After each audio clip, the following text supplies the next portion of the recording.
GDP हमारा देश का गिरते जा रहा है और महंगाई लगातार बढ़ते ही जा रहा है। तो ये सारा चीज अगर होगा तो मार्केट हमारा कैसे स्टेबल होगा? क्या 2025 में सच में शेयर मार्केट क्रैश होने वाला है? ऐसा एक नहीं दो नहीं बल्कि काफी सारे लोगों ने प्रेडिक्शन किया है कि 2025 में शेयर मार्केट बुरी तरीके से क्रैश हो सकता है। बहुत सारे ब्रोकर्स ने रिपोर्ट भी निकाला है कि 2025 का शेयर मार्केट उतना अच्छा नहीं रहने वाला है। अब इस बात में आखिर कितनी सच्चाई है? क्या शेयर मार्केट सच में 2025 में क्रैश होगा? और अगर शेयर मार्केट 2025 में क्रैश होता भी है तो उसके पीछे आखिर क्या क्या कारण हो सकता है? उन सब कारण के बारे में आज की वीडियो में डिटेल में बात करेंगे। और अगर शेयर मार्केट क्रैश हो भी जाता है तो हम अपना पैसा शेयर मार्केट में कैसे बचा सकते हैं उसके बारे में भी आज की वीडियो में बात करने वाले हैं डिटेल में। तो अगर आप शेयर बाजार में पैसा लगाते हो तो आज की वीडियो को आपको जरूर देखना चाहिए, बहुत इंपॉर्टेंट वीडियो है। तो चलिए करते हैं वीडियो की शुरुआत। तो 2025 का शेयर मार्केट प्रेडिक्शन को लेकर बहुत सारे लोगों ने अपना अपना राय सामने रखा है। बहुत सारे बड़े बड़े ब्रोकर्स ने अपना अपना रिपोर्ट निकाला है कि 2025 का आखिर शेयर मार्केट कैसा रहने वाला है। ठीक है, जिसमें से बड़े बड़े ब्रोकर्स में से द इकोनॉमिक्स टाइम्स है, कोटक सिक्योरिटीज है, JP Morgan, Goldman Sachs, HDFC securities ने, इसके अलावा और भी काफी सारे बड़े बड़े लोगों ने मार्केट प्रेडिक्शन को लेकर अपना अपना रिपोर्ट निकाला है। ठीक है, अब जितने भी बड़े बड़े ब्रोकर्स ने मार्केट प्रेडिक्शन को लेकर रिपोर्ट निकाला है ना, उसमें से बहुत सारे लोगों का ये कहना है कि 2025 का शेयर मार्केट अच्छा रहेगा और बहुत सारे ब्रोकर्स का ये भी कहना है कि 2025 का शेयर मार्केट अच्छा नहीं रहेगा, मार्केट क्रैश भी हो सकता है। ठीक है, अब एक चीज आपको समझना पड़ेगा कि हमारा जो शेयर मार्केट है ना, वो पॉजिटिव रिपोर्ट से ज्यादा नेगेटिव रिपोर्ट पर ज्यादा अच्छे से रिएक्ट करता है। यानी कि 10 अच्छी खबर आ जाए, अगर एक भी खराब खबर आ जाए तो वो एक खराब खबर 10 अच्छी खराब खबर का धज्जिया उड़ा सकता है। ये बात आपको पता होगा। ठीक है, जिसमें से अगर आप रिपोर्ट्स की बात करोगे तो यहाँ पे अगर आप outlook 2025 HDFC securities predicts modest Nifty 50 return next year, here is a look at इस मॉडल पोर्टफोलियो। यानी कि एचडीएफसी सिक्योरिटीज का ये कहना है कि 2025 का जो हमारा शेयर मार्केट है उसमें उतना रिटर्न नहीं बनेगा। ऐसा मेरा नहीं, ऐसा एचडीएफसी सिक्योरिटीज का कहना है। उसी तरह अगर आप द इकोनॉमिक्स टाइम्स का रिपोर्ट देखोगे, 2025 will be A tough year for stocks. यानी कि 2025 जो साल है वो साल बहुत स्टॉक्स के लिए टफ होने वाला है, मुश्किल होने वाला है। ठीक है, अब ये रिपोर्ट से हमें ये समझ में आ रहा है कि मार्केट 2025 का उतना अच्छा नहीं रहेगा।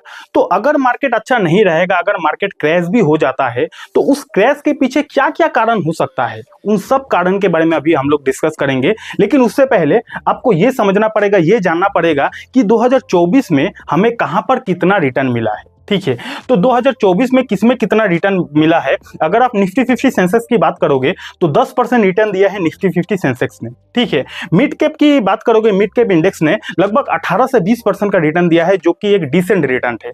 अगर आप स्मॉल कैप की बात करोगे तो 20 से 25% का रिटर्न दिया है। और अगर आप गोल्ड की बात करोगे ना, तो गोल्ड ने तो हमारे शेयर मार्केट को शर्मिंदा कर दिया है। गोल्ड ने 30% 30% का रिटर्न दिया है। अगर आप एक साल पहले गोल्ड में इन्वेस्ट करके रखे होते, चाहे डिजिटली चाहे फिजिकली, आपको 30% का रिटर्न अभी तक मिल जाता। ठीक है, और अगर आप बैंक एफडी की बात करोगे, 7 से 8% का रिटर्न तो बैंक एफडी ने भी दिया है, जो कि एक डिसेंट रिटर्न है। और इसके लिए काफी सारा मीम्स भी बना है कि 2024 में अगर हम लोग शेयर मार्केट में ना इन्वेस्ट करके बैंक एफडी ही कर देते तो वही हमारे लिए अच्छा होता। बहुत सारा मीम्स वगैरह निकला है। ठीक है, तो ये 2024 में हमें कहां पर कितना रिटर्न मिला है ये चीज आप यहां पे देख सकते हो। और बात अगर इन्फ्लेशन की हो, यानी कि महंगाई की हो, तो महंगाई भी तो बढ़ता है ना। तो अगर आप जनरल इन्फ्लेशन की बात करोगे, यानी कि नॉर्मल जो हमारा रोजमर्रा की चीजें हैं, खाना हो गया, दाल चावल हो गया, जो जरूरत की चीजें हैं, उस पर कितना महंगाई बढ़ा है? उस पर लगभग 6% से ज्यादा महंगाई बढ़ा है। यानी कि 6% से ज्यादा उन चीजों का रेट बढ़ा है। और अगर आप मेडिकल इन्फ्लेशन की बात करोगे तो 10 से 12% मेडिकल इन्फ्लेशन बढ़ा है। यानी कि मेडिसिन का जो दाम है वो 10 से 12% तक इंक्रीमेंट हुआ है। ठीक है, ये इन्फ्लेशन बढ़ा है। और बात अगर रिटर्न की हो तो ये है। तो 2024 में हमें कहां पर कितना रिटर्न मिला है ये हमने समझ लिया। अब समझते हैं कि 2025 पर कहां फोकस रहेगा। यानी कि 2025 में अगर मार्केट सच में क्रैश होता है तो उस क्रैश के पीछे क्या क्या कारण हो सकता है, कहां फोकस हो सकता है, उन सब के बारे में अभी हम लोग डिटेल में बात करने वाले हैं।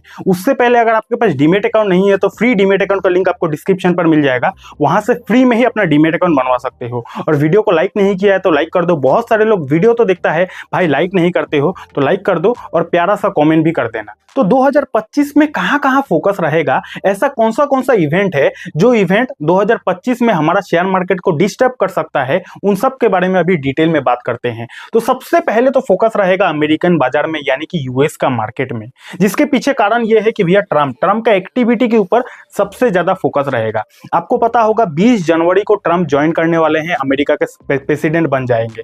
अब ट्रम्प का क्या एक्टिविटी रहता है, क्या करते हैं, इसके ऊपर सबसे ज्यादा फोकस रहेगा और इसके वजह से अमेरिका का शेयर बाजार बहुत दिनों से परेशानी में चल रहा है। अगर आप देखोगे डाउ जोन्स को लगातार कुछ दिनों से गिरते जा रहा है, जिसके पीछे सबसे बड़ा कारण कहा जा रहा है ट्रम्प, यानी कि ट्रम्प आएंगे। अब आने के बाद वो क्या करते हैं, एक तरफ वो टैरिफ की बात कर रहे हैं, एक तरफ इनकम टैक्स जीरो करने की बात कर रहे हैं, तो भैया वो क्या करते हैं इस पर सबसे ज्यादा फोकस रहेगा। अब अगर अमेरिका में वाकई में इनकम टैक्स जीरो हो जाता है तो भैया महंगाई बढ़ सकता है, इन्फ्लेशन बढ़ सकता है, ये भी एक नेगेटिव सेंटीमेंट हो सकता है। तो अमेरिका का शेयर बाजार काफी दिनों से डिस्टर्ब चल रहा है और ये डिस्टर्बेंस तभी रुकेगी जब ट्रम्प आएंगे, उनका एक्टिविटी सामने आएगा, उसके बाद ही मार्केट को एक क्लियर पिक्चर दिखेगा। ठीक है, तो 2025 में अगर सबसे ज्यादा किसी पर फोकस रहेगा तो वो रहेगा अमेरिका का शेयर बाजार में। ठीक है, दूसरा क्या है, लगातार गिरता हुआ रुपीस का वैल्यू, यानी कि हमारा जो रुपीस का वैल्यू है लगातार गिरते जा रहा है। अभी मैं वीडियो बना रहा हूं, अभी के टाइम पे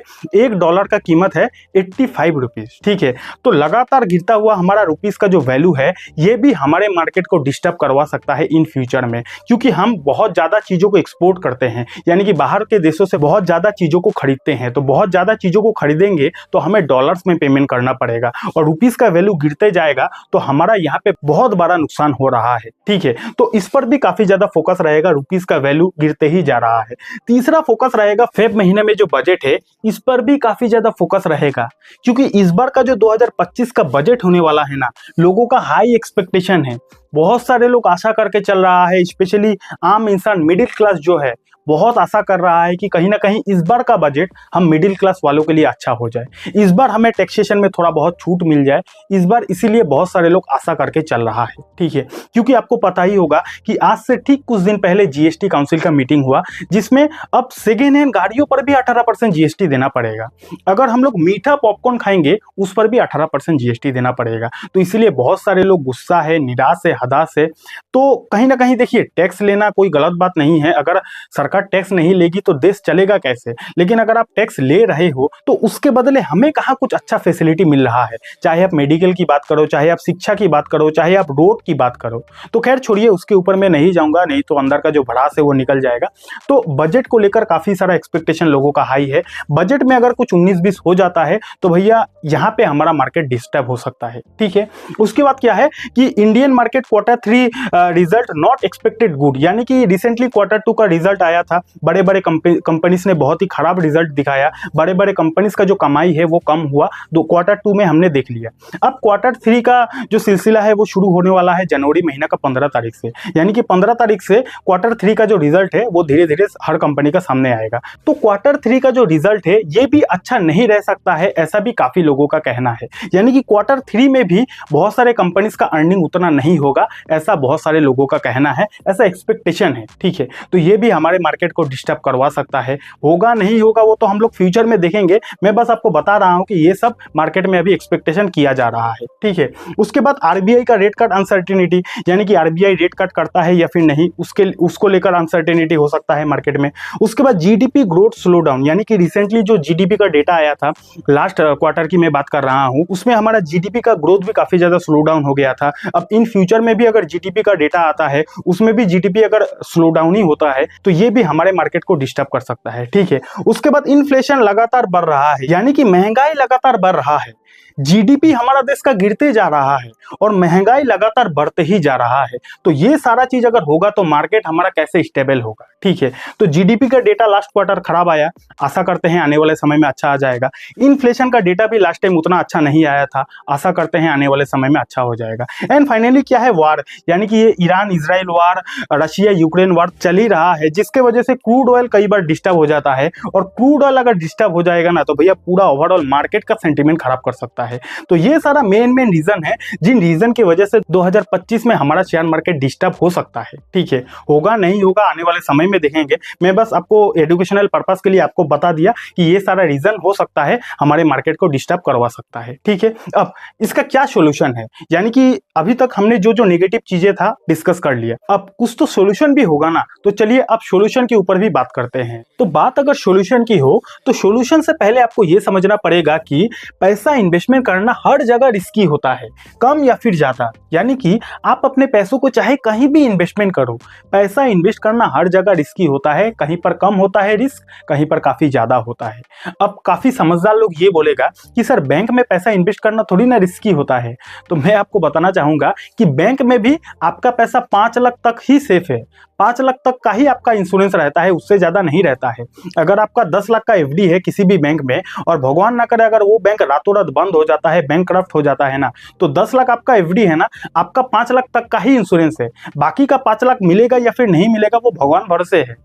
ठीक है, तो बहुत सारे लोगों का ये गलतफहमी रहता है कि बैंक में हमारा पैसा 100% सेफ है, लेकिन ऐसा नहीं होता है। 5 लाख तक का ही आरबीआई हमारे ऊपर इंश्योरेंस करता है। ठीक है, तो ये बात अगर आपको पहली बार पता चला तो नीचे कमेंट करके थैंक यू बोल देना। ओके, तो ये चीज है। नेक्स्ट क्या है, तो इससे हमें ये पता चल गया कि पैसा हमारा कहीं भी सेफ नहीं है, रिस्क थोड़ा बहुत इधर उधर रहता ही है। तो इसका सोल्यूशन यही है कि इसीलिए पैसा कहीं भी इन्वेस्ट करे तो पूरा वेल डाइवर्सिफाई करके इन्वेस्ट करे। यानी कि आपको अलग अलग एसेट में, अलग अलग फाइनेंशियल इंस्ट्रूमेंट में इन्वेस्ट करना चाहिए। किसी एक जगह पर कभी आपको निर्भर नहीं होना है। अगर आप स्टॉक्स में करते हो तो सारा पैसा स्टॉक्स में ही नहीं लगाना है। अगर आप गोल्ड में इन्वेस्ट करते हो तो सारा पैसा गोल्ड में ही नहीं इन्वेस्ट करना है। आपको अलग अलग जगह पे अपने पैसों को पूरा दिमाग लगाकर इन्वेस्ट करना है। ठीक है, तो पैसा इन्वेस्ट करने का बहुत सारा जगह होता है। स्टॉक्स में किया जाता है, म्यूचुअल फंड में किया जाता है, गोल्ड में, एफडी में, रियल एस्टेट में, हर जगह किया जाता है।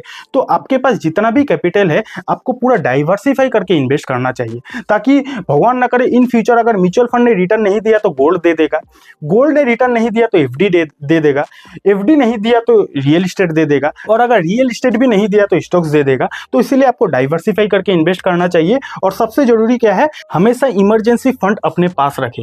यानी कि भगवान ना करे अगर कभी कुछ इमरजेंसी हो जाता है तो ऐसा टाइम ना आए कि आपके हाथ में पैसा ही नहीं है, आपने सारा पैसा शेयर बाजार में लगा दिया है, आपने सारा पैसा बैंक का एफडी में लगा दिया है। इमरजेंसी के लिए फंड हमेशा आपके पास कैश होना चाहिए, क्योंकि इमरजेंसी कभी भी बोलकर नहीं आता है। अगर कभी मेडिकल इमरजेंसी हो गया और आपके सारा पैसा स्टॉक्स में इन्वेस्ट किया हुआ है तो स्टॉक से पैसा निकालने में भी आपको 2 से 3 दिन लग जाएगा। तो इसीलिए इमरजेंसी के लिए पैसा हमेशा आपको कैश में रखना चाहिए, ताकि कभी भी ऐसा बुरा दिन आ जाए तो उस बुरे समय में आपका जो कैश है वो आपका साथ दे दे। ठीक है, बाकी आज के लिए इतना ही था। हैप्पी न्यू ईयर आप सभी को हमारे तरफ से, हमारी टीम की तरफ से हैप्पी न्यू ईयर। 2024 कैसा रहा नहीं रहा छोड़ दीजिए, भूल जाइए। 2025 आप लोगों का बेस्ट रहेगा, ऐसा मैं मन से कामना करता हूं। ठीक है, बाकी शेयर बाजार में अप्स एंड डाउन्स आता ही रहता है। तो अगर आपने सही जगह पे पैसा इन्वेस्ट किया है, गुड कंपनी में पैसा इन्वेस्ट किया है, गुड म्यूचुअल फंड में इन्वेस्ट किया है, तो आपको चिंता करने की कोई जरूरत नहीं है। आज नहीं तो कल रिटर्न तो बन ही जाएगा। और मार्केट में गिरावट बहुत आम चीज होती है। अगर आपको ट्रेडिंग को फ्री में सीखना है ना, तो यहाँ पे क्लिक करके इस वीडियो को देख सकते हो। और हाँ, डीमेट अकाउंट नहीं है, फ्री डीमेट अकाउंट का लिंक आपको डिस्क्रिप्शन पर मिल जाएगा। बहुत बहुत धन्यवाद।